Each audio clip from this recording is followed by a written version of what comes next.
देखिए question number 1 का यहाँ पे हम लोग क्वेश्चन नंबर 4 से कर रहे हैं। ठीक है, क्वेश्चन नंबर 1 का हम लोगों ने 1 2 3 को देख लिया था। आज हम लोग 4 से करेंगे। मैंने वीडियो को इसलिए स्टॉप कर दिया था क्योंकि वीडियो काफ़ी लंबा हो जा रहा था हम लोगों का। ठीक है, तो देखिए मैं छोटा छोटा वीडियो इसलिए प्रोवाइड करता हूँ ताकि आप लोगों का इंटरेस्ट आए क्वेश्चन को बनाने में। नहीं तो अगर लॉन्ग वीडियो में दे दूंगा तो आप लोग देखेंगे अरे बाप रे, ये तो 1 घंटा का है वीडियो, ठीक कैसे कंप्लीट होगा। तो इसलिए ठीक है, मैं शॉर्ट शॉर्ट वीडियो आप लोगों के लिए प्रोवाइड कराता हूँ। ठीक है, चलिए तो हम लोग 1 नंबर 2 नंबर और 3 नंबर क्वेश्चन को कर लिए थे। आज हम लोग करेंगे 4 नंबर 5 नंबर और 6 नंबर क्वेश्चन।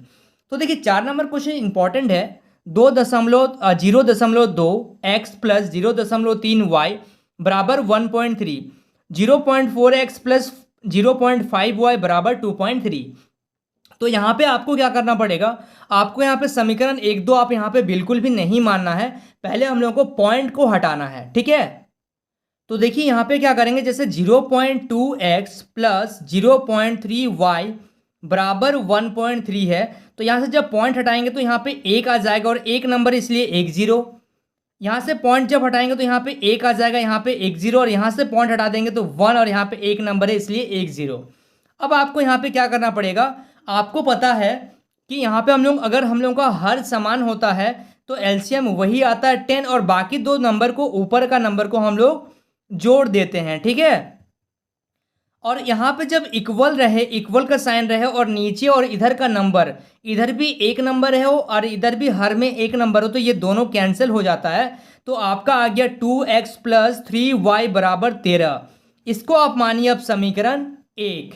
ठीक है, उसके बाद आप देखिएगा 0.4x प्लस 0.5y बराबर 2.3, यानी कि जब आप पॉइंट हटाएंगे तो यहाँ पे आ जाएगा आपका 10, क्योंकि पॉइंट हटाने के लिए 1 और एक नंबर है इसलिए एक जीरो, प्लस यहाँ से पॉइंट हटा दीजिएगा तो 1 एक नंबर है तो एक जीरो, यहाँ से पॉइंट अगर हटा देंगे तो यहाँ से आ जाएगा 1 और एक नंबर है इसलिए एक जीरो, यानी कि 4x प्लस 5y बटा 10। जब एलसीएम लीजिएगा तो आपका यही आएगा। ठीक है, और 23/10। तो मैंने अभी आपको समझाया कि यहाँ से हम लोग इस 10 को 10 से कैंसिल कर सकते हैं। तो आपका यहाँ से क्या आ गया, 4x प्लस 5y बराबर 23। ये आ गया आपका समीकरण 2। ठीक है, अभी तक हम लोग क्या कर पाए हैं, समीकरण 1 और समीकरण 2 ही निकाले हैं अभी तक। ठीक है, चलिए अब क्या करेंगे, यहाँ पे हम लोग लिखेंगे समीकरण 1 से। तो समीकरण 1 से क्या होगा, 2x प्लस 3y बराबर 13। ठीक है, ये समीकरण 1 है, यानी कि 2x बराबर क्या हो जाएगा 13, और 3y को इधर लेके आ जाएंगे तो माइनस का 3y। ठीक है, तो x बराबर आ गया हम लोग का 13 माइनस 3y बटा 2। ये 2 जो था वो नीचे आ गया, यानी कि ये आ गया हम लोग का x का वैल्यू। इसको आप समीकरण 3 मान सकते हैं। ठीक है, अब हम लोग यहाँ पे लिखेंगे x का मान। ये तो समीकरण 1 से आ गया, तो अब x का मान को कहाँ रखेंगे, x का वैल्यू को हम लोग समीकरण 2 में रख देंगे। तो x का मान समीकरण 2 में रखने पर, x का मान समीकरण 2 में रखने पर, चलिए 2 में रख देते हैं। तो समीकरण 2 क्या है, 4x प्लस 5y बराबर 23, यानी कि 4 गुना x के जगह में क्या रखिए 13 माइनस 3y बटा 2 प्लस 5y बराबर 23। अब देखिए 2 एकम 2, 2 दूनी 4, कैंसिल हो गया। तो यहाँ से 2 को आप गुना कर दीजिए तो 13 दूनी 26 माइनस 2 दिया 6y प्लस 5y बराबर आ गया आपका 23, यानी कि यहाँ से आपका आ गया 26। माइनस और प्लस क्या होगा, माइनस और प्लस होगा माइनस, यानी कि 6y में से 5y चल गया तो 1y बचा, और ये 6y बड़ा है इसके आगे माइनस का साइन है, बराबर यहाँ पे आ गया आपका 23। ठीक है, अब आपको क्या करना है, ये माइनस का y को आप इधर लेके चल जाइए और 23 को आप इधर लेके आ जाइए, यानी कि आप लिखिए 26 माइनस 23 बराबर ये y, यानी कि y बराबर आ गया आपका कितना 3, y का वैल्यू आ गया आपका 3। अब हम लोग क्या करेंगे, y का वैल्यू को, ठीक है, इस y का वैल्यू को हम लोग कहाँ रख देंगे, x में रख देंगे। ठीक है, यहाँ पे आप लिख दीजिएगा y का मान समीकरण 3 में रखने पर, तो 3 में अगर रखेंगे यानी कि समीकरण 3 से जगह कम पड़ रहा है थोड़ा सा, है ना। तो यहाँ पे 3 को अगर हम यहाँ रख दे रहे तो x बराबर आ गया 13 माइनस 3 तिया 9 बटा 2, यानी कि यहाँ पे आ गया 13 में से अगर 9 घटा रहे हैं तो 4 बटा 2, यानी कि x का वैल्यू आ गया 2। तो x का वैल्यू आ गया हम लोगों का 2 और y का वैल्यू क्या आ गया हम लोगों का 3। ठीक है, समझ में आ रहा है आप लोगों को। चलिए so students please note down this question. अब हम लोग देखते हैं इसी का मतलब क्वेश्चन नंबर 1 का 5 नंबर क्वेश्चन।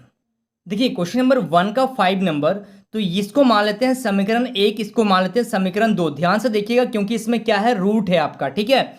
तो यहां पे लिखिएगा समीकरण 1 से, तो समीकरण 1 से देखेंगे हम लोग क्या है, 2x प्लस √3y बराबर है 0, यानी कि √2x बराबर क्या हो जाएगा, इस √3y को इधर लेके आ जाइए, यानी कि -√3y, ठीक है। यानी कि आप क्या करेंगे, x का वैल्यू अगर निकालना होगा तो -√3, और ये √2 गुना में है, जब आप इधर लेके आ जाएंगे तो ये भाग में हो जाएगा और यहाँ पे रहेगा आपका y, यानी कि ये आ गया आपका x का वैल्यू आ गया।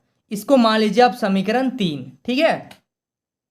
अब देखिएगा यहां से, तो ये समीकरण 3 जो आया है आपका, वो कहां से आया है, वो आया है आपका समीकरण 1 से। तो इसलिए हम लोग क्या करेंगे, जो x का वैल्यू आया है उसको समीकरण 1 में तो पुट नहीं करेंगे, उसको हम लोग समीकरण 2 में रख देंगे, ठीक है। जहां x का वैल्यू है वहां पे x का वैल्यू हम लोग रख देंगे। तो यहां पे लिखिएगा x का मान समीकरण 2 में रखने पर, ठीक है, x का मान समीकरण 2 में रखने पर, तो यानी कि √3 इंटू एक्स के जगह में क्या लिखिएगा, -√3/√2y, ठीक है, -√8y बराबर 0। अब यहाँ पे ध्यान से देखिएगा, जब √3 को आप गुना करिएगा √3 से, तो ये आ जाएगा 3/√2y माइनस √8 को जब आप एलसीएम लीजिएगा, तो √8 का जब आप एलसीएम लीजिएगा तो ये आ जाएगा आपका √2 इंटू 2 इंटू 2, यानी कि 2 तो बाहर आ गया, जोड़ा बन गया, और अंदर आपका बच गया 2, यानी कि 8 को आप लिख सकते हैं 2√2y, और नीचे कुछ नहीं है तो आप 1 लिख सकते हैं, ठीक है।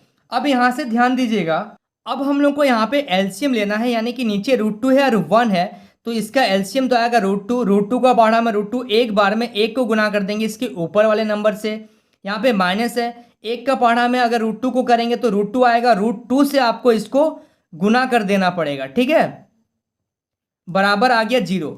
अब नीचे कुछ नहीं है तो 1 को जब आप इससे गुना कर रहे हैं तो यहाँ पे थोड़ा सा ध्यान दीजिएगा, तो जब आप इसको इससे गुना करें तो आपका आ रहा है यहाँ पे क्या, देखिए -3y तो है।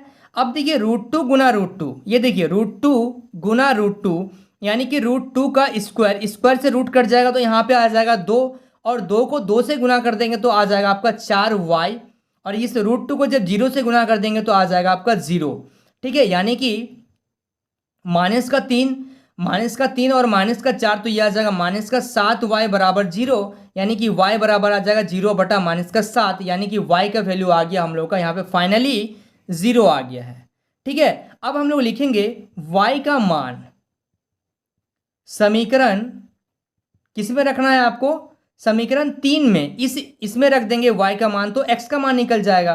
तो y का मान समीकरण 3 में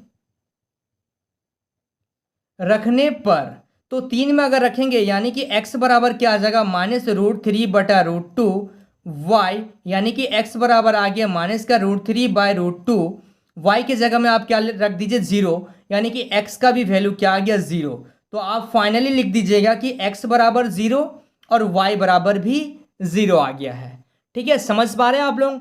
चलिए क्वेश्चन नंबर 1 का एक लास्ट क्वेश्चन है जो कि है आपका 6 नंबर। देखिए क्वेश्चन नंबर 1 का 6 नंबर क्वेश्चन को देखिए, 3x/2 - 5y/3 बराबर -2, और यहाँ पे है आपका x/3 + y/2 बराबर 13/6। तो यहाँ पे आप इसको 1 और 2 ऐसे तो मान नहीं सकते हैं, तो आपको क्या करना पड़ेगा, आपको इसके लिए इसका एलसीएम लेना पड़ेगा, ठीक है। तो अगर हम इसको सॉल्व करते हैं, 3x/2 - 5y/3 बराबर -2, तो यहाँ से आपका आ जाएगा, अगर एलसीएम लेंगे तो आ जाएगा आपका 6, 2 का पहाड़ा में 6 आएगा 3 बार में, तो 3 को 3 से गुना करेंगे तो मैं डायरेक्ट लिख रहा हूँ 9x - 3 का पहाड़ा में 6 आ रहा है 2 बार में, 2 को -5 से गुना कर देंगे तो 10y बराबर -2, और नीचे कुछ नहीं है तो आप 1 ले लीजिए। अब आपको क्रॉस मल्टीप्लाई करना है, जब 1 को आप किसी भी नंबर से गुना करते हैं तो वही चीज़ आता है, बराबर 6 को आप -2 से गुना कर दीजिएगा तो ये आ गया -12, ये होगा आपका इक्वेशन 1। अब उसके बाद जो है आपका x/3 + y/2 = 13/6, आपको इसमें भी क्या करना पड़ेगा, एलसीएम लेना पड़ेगा। एलसीएम लीजिएगा तो आ जाएगा 6, ठीक है। और 3 का पहाड़ा में 6 आएगा 2 बार में, 2 को ऊपर वाले नंबर से गुना कर दीजिए यानी कि 2x प्लस 2 का पहाड़ा में 6 आएगा आपका 3 बार में यानी कि 3y बराबर 13/6। तो ये 6 से 6 कैंसिल हो जाएगा यानी कि आपका आ गया 2x प्लस 3y बराबर 13। ये आ गया आपका समीकरण 2। ठीक है, तो अब ये समीकरण 1 और समीकरण 2 आपका आ गया। अब आपको क्या करना है, यहाँ पे लिखना है समीकरण 1 से। तो समीकरण 1 से यानी कि 9x माइनस 10y बराबर माइनस का 12। तो आप यहाँ से क्या कर सकते हैं, या तो x को रखिए या तो आप y को रखिए। तो देखिए यहाँ पे हम लोग क्या कर रहे हैं ना, यहाँ पे हम लोग एक काम करेंगे, x को ही हम लोग रख देंगे यहाँ पे। ठीक है, x को रखने से क्या होगा, अगर हम लोग x को रखते हैं यहाँ पे, ठीक है, देखिए कोई दिक्कत नहीं, किसी को भी आप रखिए, कैलकुलेट करना ही पड़ेगा। तो 9x बराबर यहाँ पे लिखिए माइनस का 12 और ये प्लस का माइनस का 10y इधर आ जाएगा तो प्लस का 10y हो जाएगा यानी कि x बराबर हो जाएगा माइनस का 12 प्लस 10y बटा 9। ठीक है, अब ये आ गया आपका समीकरण 3। यहाँ पे लिखिएगा x का मान समीकरण किस में रखना है, आपको 2 में रखना है, क्योंकि आप समीकरण 1 से यहाँ पे लिए हैं। तो x का मान समीकरण 2 में रखने पर क्या आ जाएगा, देखिए समीकरण 2 है आपका 2 गुना x के जगह में क्या आ जाएगा माइनस का 12 प्लस 10y बटा 9 प्लस 3y बराबर आ जाएगा आपका 13। ठीक है, अब आपको इसको सॉल्व करना है। 2 को जब 12 से गुना करेंगे तो माइनस का 24 प्लस 20y बटा 9 प्लस 3y बराबर आ जाएगा आपका 13। नीचे कुछ नहीं है तो 1 ले लीजिए आप। ठीक है, अब एलसीएम लेंगे तो आ जाएगा आपका 9। समझते हुए चलिएगा ध्यान से, एलसीएम जब लेंगे तो आएगा 9। 9 का पहाड़ा में 9 एक बार में, एक को जब ऊपर वाले नंबर से गुना करेंगे तो यही नंबर आ जाएगा आपका। ठीक है, प्लस 1 का पहाड़ा में 9 9 बार में आएगा, 9 को जब 3 से गुना करेंगे तो 9 तिया 27 y बराबर 13। नीचे कुछ नहीं है तो क्या है 1 है, 1 को जब आप इससे मल्टीप्लाई करेंगे तो यही आएगा, यानी कि इसमें भी थोड़ा सा प्लस माइनस कर लेते हैं हम लोग। यहाँ पे प्लस माइनस कर लेंगे तो कितना आ जाएगा आपका 47y बराबर 13 नाम आ जाएगा 117।